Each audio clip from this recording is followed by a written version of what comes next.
En manchette ce soir, c'est terminé pour Martin Dagenet à la barre des Huskies. L'ex-entraîneur-chef est remplacé par Steve Hartley, le fils de l'ex-entraîneur de LNH, Bob Hartley. Plus d'1 million de dollars pour le transport collectif dans la région. Toutes les formules peuvent être utilisées. Toutes les formules sont étudiées en ce moment. Le projet du monde de nickel Alloné en production d'ici 2028.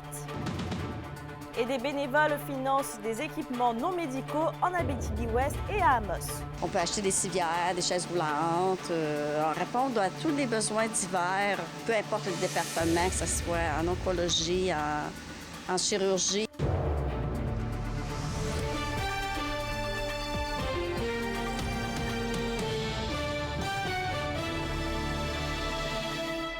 Bonsoir tout le monde.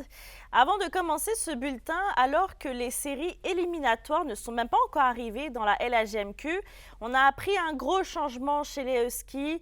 Martin Dagenet a été congédié en tant qu'entraîneur-chef. Donc restez avec nous puisqu'on vous dira qui le remplace plus tard au bulletin.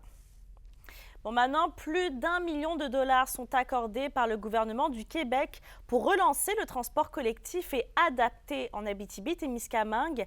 Cette aide financière annoncée aujourd'hui a pour but d'aider à contrer les effets de la baisse d'achalandage en région. Kimberly Hall. La circonscription de Rouyn-Noranda-Témiscamingue se voit remettre 300 000 $ pour le transport collectif.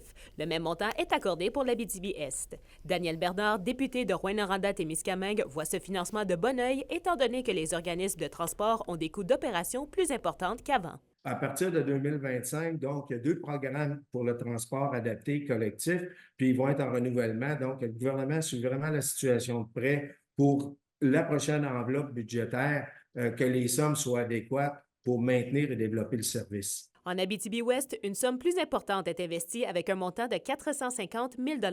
La députée Suzanne Blais accueille également cette somme à bras ouverts. Si on donne comme les projets, on regarde au niveau de la MRC d'Abitibi-Ouest, alors c'est un taxi parce qu'on n'a pas d'autobus. Alors, ça s'appelle le coup de pouce. Et c'est la même chose pour Amos qui s'appelle le transport Max Transport. Alors, c'est le même principe aussi. Ça prend une carte de membre et le transport est remboursé à 50 %. La préfète de la MRC de Témiscamingue, Claire Morduc, affirme que cette aide est la bienvenue, mais selon elle, ce n'est pas suffisant pour continuer à améliorer les services actuellement en place. On devra présenter d'autres demandes et demain soir, il y a une réunion de travail qui est convoquée pour les membres du conseil de la MRC, une réunion de travail c'est à huis clos, avec les dirigeants de Tactémis, justement pour discuter de la façon de faire qu'on devra adopter dans les prochains mois. Ces sommes sont dans le cadre du programme d'aide d'urgence au transport collectif des personnes. L'objectif à long terme est d'assurer la continuité et l'amélioration des services du transport public partout en région. Toutes les formules peuvent être utilisées. Toutes les formules sont étudiées en ce moment. On regarde comment mieux utiliser, par exemple, les véhicules municipaux. On regarde comment optimiser l'utilisation du transport collectif déjà disponible. Kimberly Hall, RNC Nouvelles, Rouyn-Noranda. Vos réponses à la question du jour TVA, une présentation de la clinique infirmière Nord-Ouest partout dans la région. Notre équipe peut vous recevoir pour un bilan de santé, une infection, le suivi de maladies chroniques et bien plus. Contactez-nous pour plus d'informations ou visitez notre site web. Et à la question du jour, on vous demandait, utiliseriez-vous le transport collectif si ce dernier était plus accessible dans votre secteur? Vous avez répondu non à 62 %. Le projet du Mont Nickel Alloné a un nouveau chef des opérations. On fait le point également sur les prochaines étapes du projet. Johan Carrière. Peu de monde le savent, mais dans les batteries au lithium, il y a beaucoup de nickel et du cobalt. Et le gisement du Mont est très approprié pour faire un concentré qui est de haute qualité pour cette industrie-là. Qu'est-ce qu'on voit, qu'est-ce qu'on veut avoir pour le projet du Mont à moyen, long terme, puis à quoi est-ce qu'on peut s'attendre là, en termes de production également? Nous, on voit un début de construction en 2026, peut-être un petit peu plus tôt, je ne veux pas faire des fausses promesses, mais c'est dans un avenir rapproché. Il faut penser que c'est un projet assez important qui est un peu similaire à la mine canadienne à mer Arctique, donc ça va nous prendre environ 2 ans. La mine, elle, va produire environ 52 500 tonnes par jour de minerais et on va produire 39 000 tonnes de concentré pour l'usine de transformation. Ce projet-là se situe dans un secteur là, qui est habité à la fois par des Allochtones et des Autochtones également. À quoi ressemble la collaboration avec la Première Nation Abitibi-Winnie? Les discussions que vous avez eues avec la communauté de Picogan, est-ce qu'elles sont bonnes là, en ce moment? C'était déjà dans les valeurs du Mont Nickel dès le début. Donc, ça, c'est... moi, j'arrive de l'Ouest canadien, en Colombie-Britannique, où on fait beaucoup de relations avec les Autochtones. C'est primordial de nos jours. Donc, ça a été dans les débuts. Là, ça a été signé, là, si je me trompe pas, là, une dizaine d'années. C'est un retour en Abitibi-Témiscamingue pour vous. Vous avez été à la tête là, de plusieurs opérations minières dans la région au fil des ans. Parlez-moi là, un petit peu là, justement de vos expériences là, dans les dernières années, puis qu'est-ce qui vous amène à revenir en Abitibi-Témiscamingue? J'ai travaillé 8 ans pour Agnico Eagle, des débuts de la mine La Ronde, avec les projets d'expansion pour Agnico Eagle que j'ai travaillé au Mexique et en Finlande. Après, je me suis joint au groupe Osisco pour la construction de la mine canadienne dans l'Arctique. Pour moi, là, c'est un retour au bercail, puis je suis vraiment content de revenir aussi au Québec. D'ailleurs, en parlant de Picogan, la communauté va recevoir jusqu'à 1,4 million de dollars pour une aire de conservation qui va servir à protéger les caribous des bois de l'aire de répartition de la population de caribous Détour-Kézagami. La subvention va être versée sur 3 ans. Et cette aire de conservation est l'un des 42 projets retenus par le gouvernement dans le cadre du programme de conservation par zone mené par les Autochtones. Le territoire visé s'étend jusqu'à la frontière de la baie James et de l'Ontario. Et on revient sur le dossier de Chalk River. La Première Nation de Québec demande une révision judiciaire en lien avec la décision de la Commission canadienne de sûreté nucléaire d'autoriser la construction d'une installation des déchets nucléaires.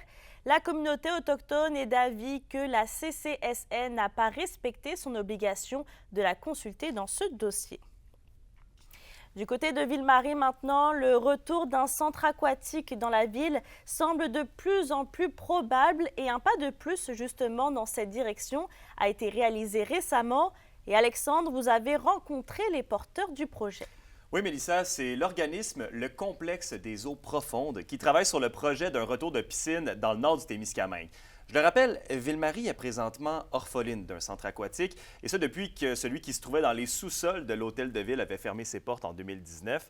Depuis 2020 que l'OBNL planche sur le dossier, et c'est au mois de décembre dernier qu'ils ont franchi un pas de plus en soumettant formellement le projet à un programme de financement du gouvernement du Québec. Toutefois, la facture pour le futur centre aquatique, elle s'élève présentement à 26 millions de dollars, soit 6 millions de plus que ce que le gouvernement offre dans la subvention. Présentement, ils sont dans l'attente d'une réponse des députés locaux impliqués pour de plus amples financements. Diversifier l'offre en loisirs est essentiel pour garder un milieu dynamique, attractif.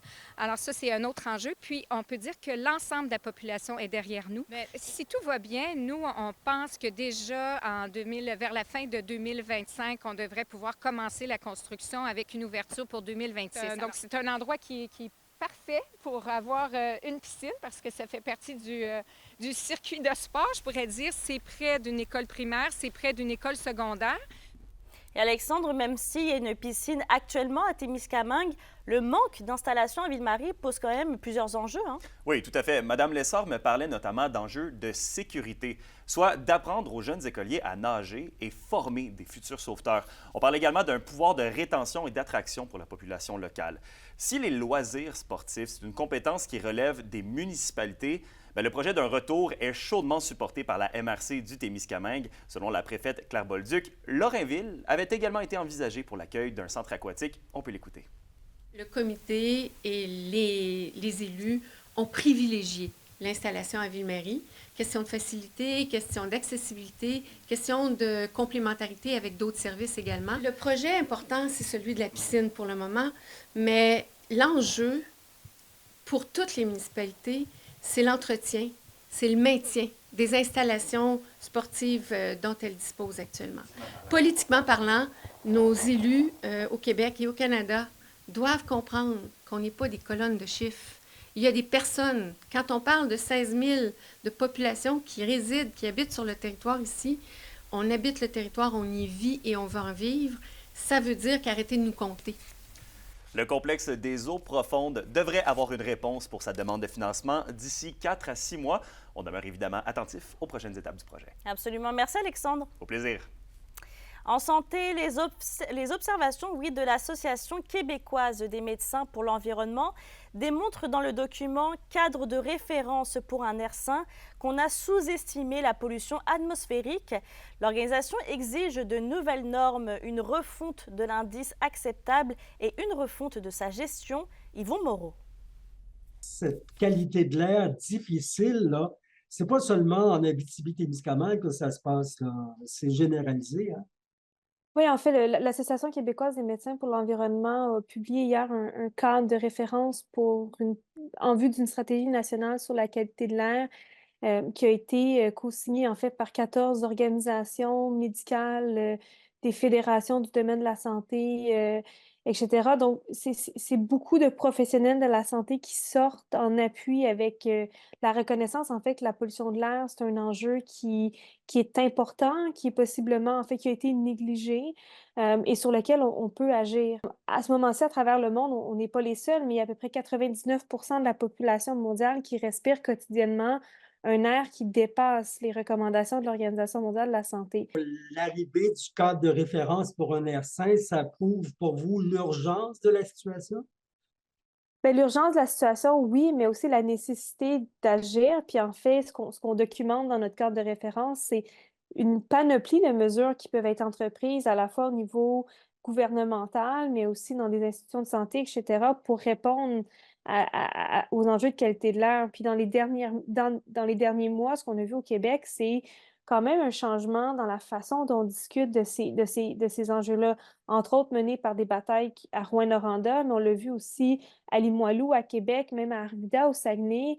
De plus en plus, les gens dénoncent des conditions qui étaient un peu reconnues comme acceptables antérieurement, sur lesquelles on acceptait une forme de complaisance. Et là, on dit non, ça suffit, on veut avoir accès à l'information, on veut être capable de respirer un air sain, on veut contrôler les émissions des grandes entreprises et des grands pollueurs. Puis je pense qu'il y a un changement un peu dans l'acceptabilité sociale autour des enjeux de pollution atmosphérique. Puis notre cadre de référence vient un peu s'inscrire là-dedans.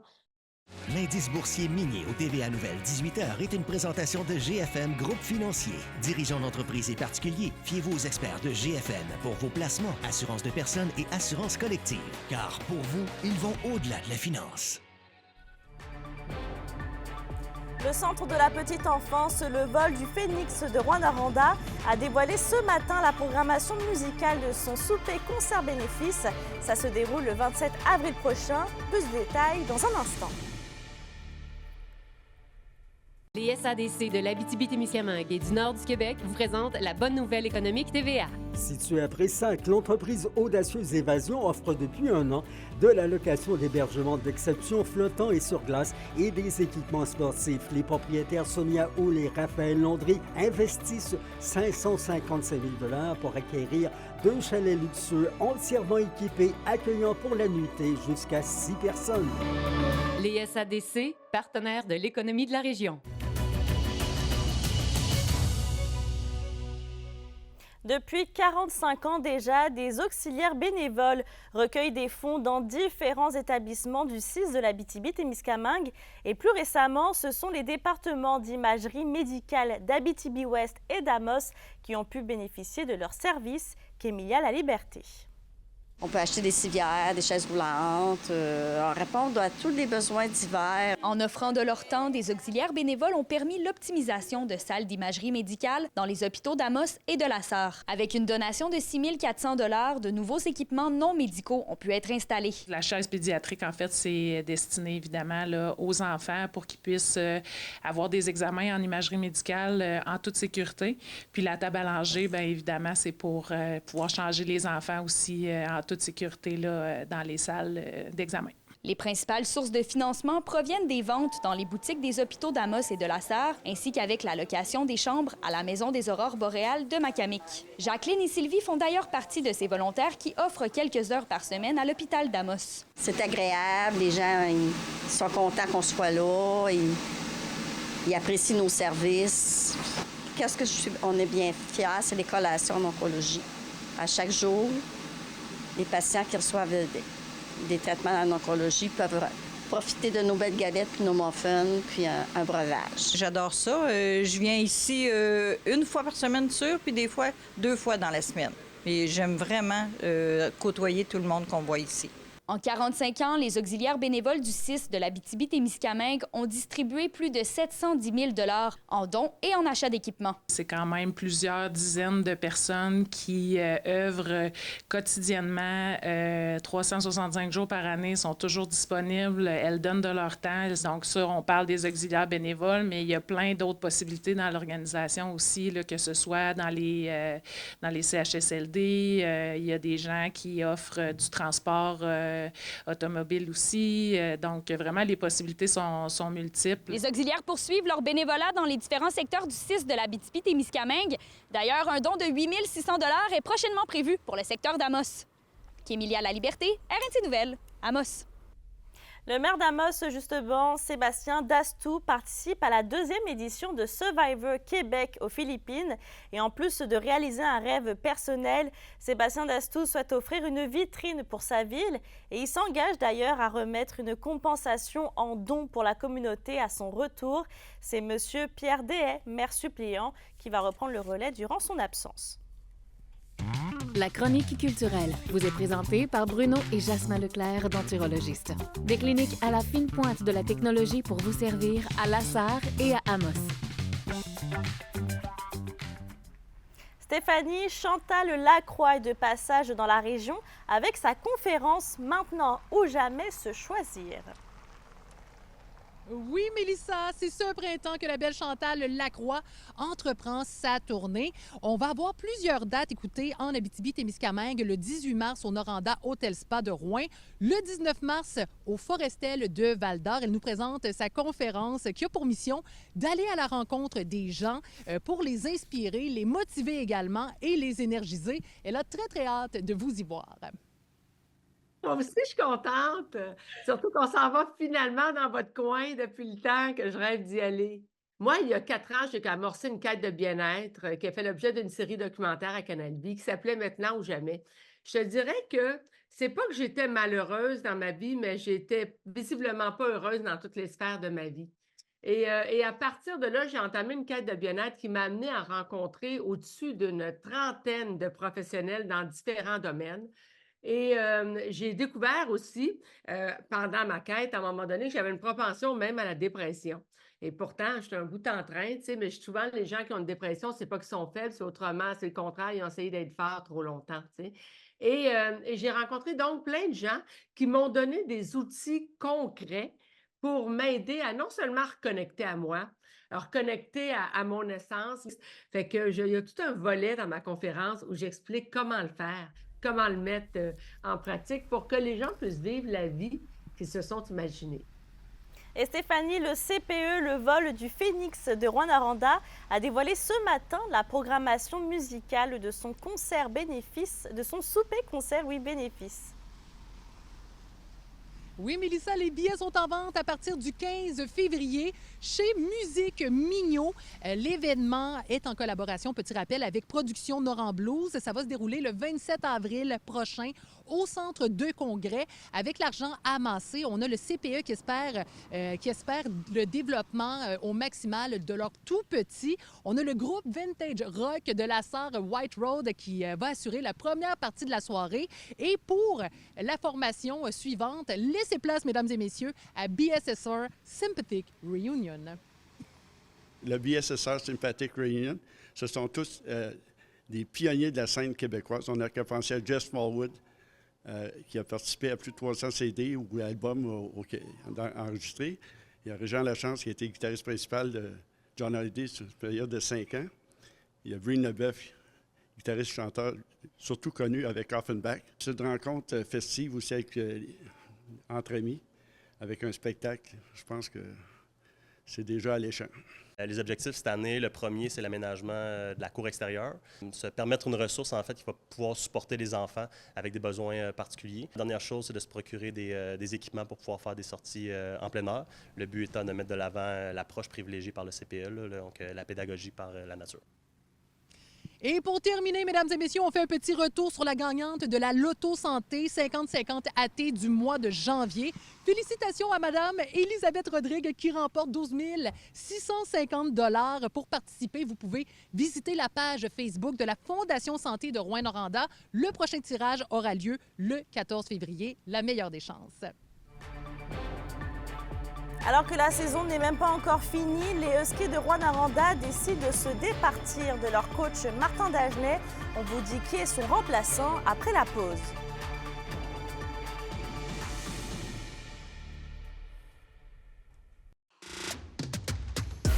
Les sports vous sont présentés par Thibaut GM, votre concessionnaire de confiance à Rouyn-Noranda, là où qualité et choix se rencontrent. La tenue de Martin Dagenet à la barre des Huskies n'aura finalement pas duré une saison complète. La Meute a annoncé cet après-midi avoir congédié son entraîneur-chef après 50 matchs cette saison. On se rappelle qu'il avait été embauché en mai 2023 après le non-renouvellement du contrat de Brad Yetman. Martin Dagenet sera donc remplacé par Steve Hotley qui sera en poste dès demain pour le match contre le Titan d'Acadie Bathurst. Les Huskies pointent pour l'instant au 4e rang du classement général de la LHJMQ. La météo, une présentation de Nicole Auto de la Sarre, la capitale du pick-up. Vous y trouverez toujours le meilleur choix, toujours le meilleur prix. Et à la météo Stéphanie, on a droit à tout un cocktail météorologique pour ce soir. Oui, c'est de la pluie avec de la faible neige mêlée de grésil qui devrait cesser tôt ce soir pour l'Abitibi. On a également des risques de bruines verglaçantes ce soir au cours de la nuit, minimum de moins 6 degrés. Des nuages au Témiscamingue avec moins 4 degrés. Pour demain, pour l'ensemble des secteurs, c'est nuageux. On a quand même plus 5 en Abitibi-Témiscamingue, plus 3 pour le Témiscamingue. Et un aperçu maintenant pour vendredi, c'est de la neige intermittente ou de la pluie pour l'Abitibi avec un maximum de 7 degrés. Des averses pour le sud avec un maximum de 6 degrés. Soyez prudents si vous prenez la route ce soir. Effectivement, merci Stéphanie. Je termine avec Femmes Ressources qui a inauguré, le 1er février dernier, ses nouveaux locaux au centre-ville d'Amos. Merci d'avoir été avec nous ce soir. Bonne soirée et à demain.